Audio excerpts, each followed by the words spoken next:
Hello everyone, it's Sean here from the Weekend Breakfast Show on Fun Kids. Now recently I've been on a mission to design the ultimate ship, but because I don't really know anything about designing ships, I've just been looking at all the best ships in history and stealing all the best bits. Today I'm going to be showing you around one of my favourite ships of all time, the SS Great Britain.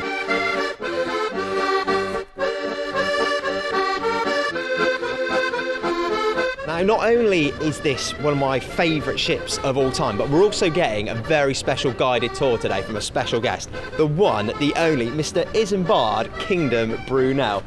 Good afternoon, sir. Good day. Nice to meet you, Sean, and a wonderful treat to have you here with us. And you are the brains of this whole operation, aren't you? I am indeed, yes. This is my beauty. So we're here underneath the water next to the amazing hull of the SS Great Britain. Brunel, this is pretty impressive stuff. Yes, we are standing in the very dry dock where the ship was built over 170 years ago. Wow. It's a really unique way to see her. And if you have a look at the hull, you can see the wear and tear from all those years at sea. He's looking a little bit rusty, isn't it? Oh, well, I think you'd be lucky to be looking this good if you were 170, Sean. I'd love to look that good at 170. I mean, it's so massive. I mean, this must have been one of the biggest ships of that time. Definitely. Well, when she was launched, she was the largest ship ever constructed, easily twice the size of anything else afloat. And no one had ever dreamed of building a ship this size out of iron. I mean, there's a lot of iron here, Brunel. Surely it was going a little bit slow. Slow? I should give you a boff on the noggin for saying that, Sean. Let me show you something about how fast she could really go. Come on then, let's go. All right then, Brunel, fair play. That is a pretty massive propeller. Yes, and designed by yours truly, I have to say. Congratulations, well done. Thank you very much. Yes, this is what drives the ship through the water. She could do about 12 knots, which in those days was pretty groundbreaking. I mean, we could get to Australia in as little as 53 days. Amazing. That's pretty rapid. Yeah, it is. I mean, we would take on average 60 days, so about 8 weeks. Modern ships still only do it in 6 weeks. So in the 1800s, I mean, that's a really good propeller. Now, so nowadays, they must be amazing technology. Not so sure. Really? In fact, the best computer-aided designs of today are only 5% more efficient than my design, which I did all on pen and paper.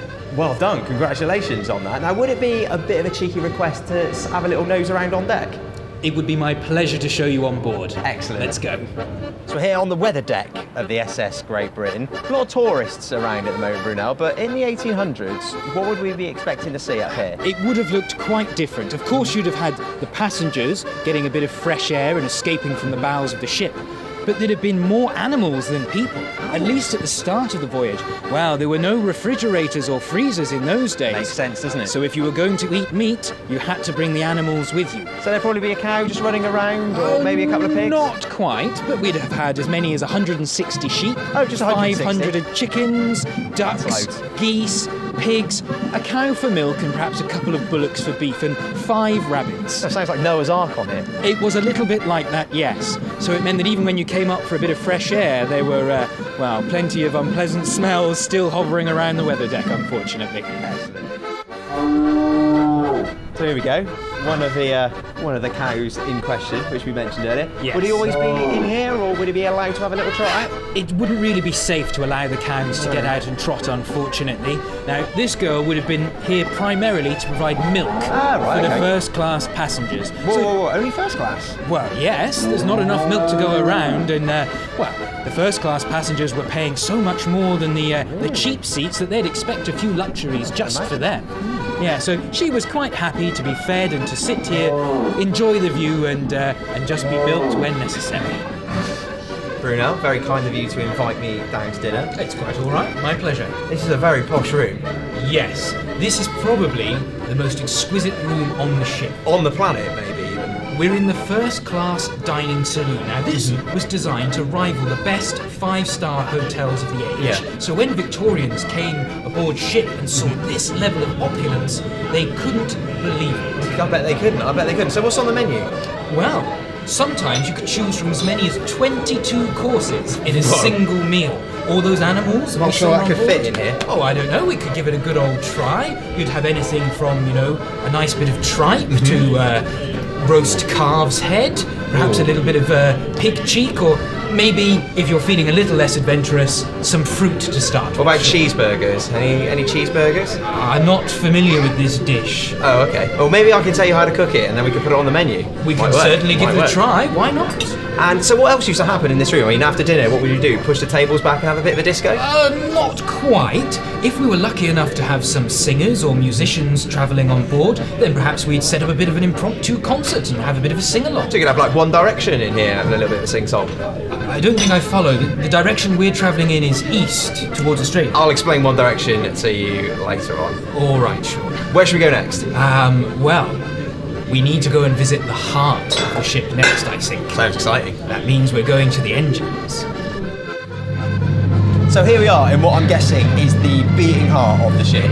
Yes, this is the engine room. It's amazing. It is very impressive. Queen Victoria herself came aboard and described the engine as beautiful Big time. when she visited the ship. And the Victorians had never seen anything like it. No one had built a steam engine of this size for this purpose before.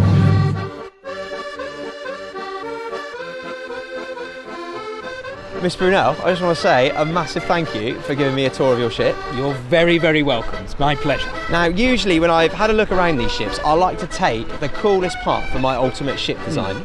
You've shown me the most amazing engine room. A propeller by even today's standards is ridiculously advanced. So I'm going to take the dining saloon for my Alright. ship because it was truly amazing. I'll be quite happy for you to take the dining saloon. You're That's not a problem. You're a gentleman. I might use it as a disco room though. Is that okay? Is this back to this One Direction you were talking about earlier, I'll Sean? tell you, I'll give you the album later. You'll love it. You'll love it. All right. Miss Brunel, thank you very much. And you can find out more about my trip with Ultimate Ships on funkidslive.com.